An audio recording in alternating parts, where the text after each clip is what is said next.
Chase Jones.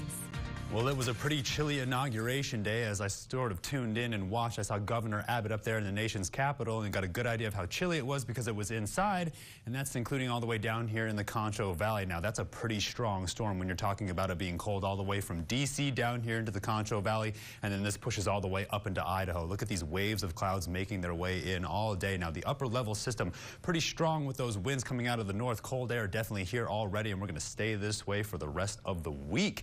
Look at these temperatures over the last 24 hours. If you could even see them, getting all the way down to 19 degrees, if you can tell, all the way up into that blistering 34, and we're already down into the freezing temperatures right now, dropping 10 more degrees into those 20s. By tomorrow, only up into those 40s. So it's looking like a cold week for, at least it's a short one. 32 right now in San Angelo, everybody else in a combination of 40s, 30s, and 20s across the entire region. 10 degrees is definitely out there. 25 in Sterling City, 41 down there in Ozona, looking like a good 16 degrees from north to south, and from southwest to, or northwest to southeast, we're looking at a good 7 degrees across the entire region. But you can sort of see these shades of purple trying to fight their way in. You can see how cold it is, and not that far of a distance between Robert Lee and San Angelo, so we're kind of all over the place, but it's cold everywhere you go. Look at these dew points well below the freezing mark, somewhere in those negatives off towards the northeast. Humidity indices are in those 30s, but it's pretty dry, and we're tracking how dry this winter is. Of course, everybody's asking for snow. I don't know why, but the chance is getting pretty slim when we're talking about these northerly winds going to push down from the panhandle. Now, Haley said she saw a lot of snow this weekend,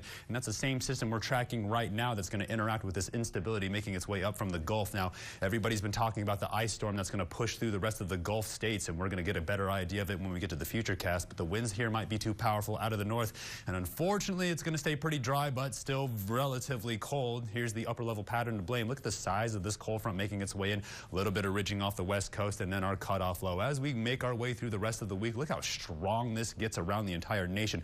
Cold weather is going to stay here. A little bit of short ridging going to make its way in. We'll see on-off clouds, but we're going to drop up and down between those 50s and those 60s, so we're not going to be getting up in the 70s at all this week.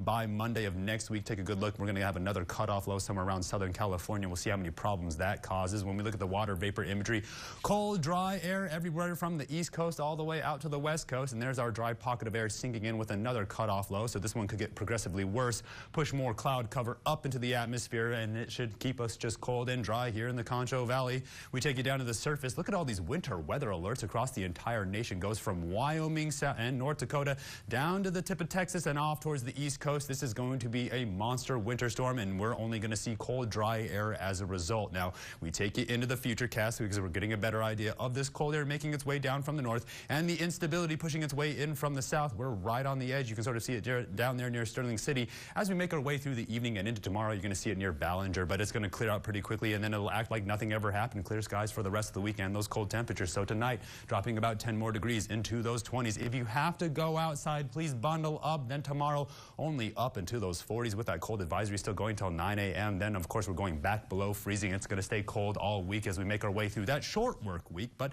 we're holding on to those below 60 temperatures as we get closer toward the weekend. Take a good look at those overnight lows as we push into the weekend. We could push into those mid 60s, but right back down to cold while those overnight lows are hovering around those 20s and those 30s. Stay tuned. One more for the break. You're watching KSAN News at 5.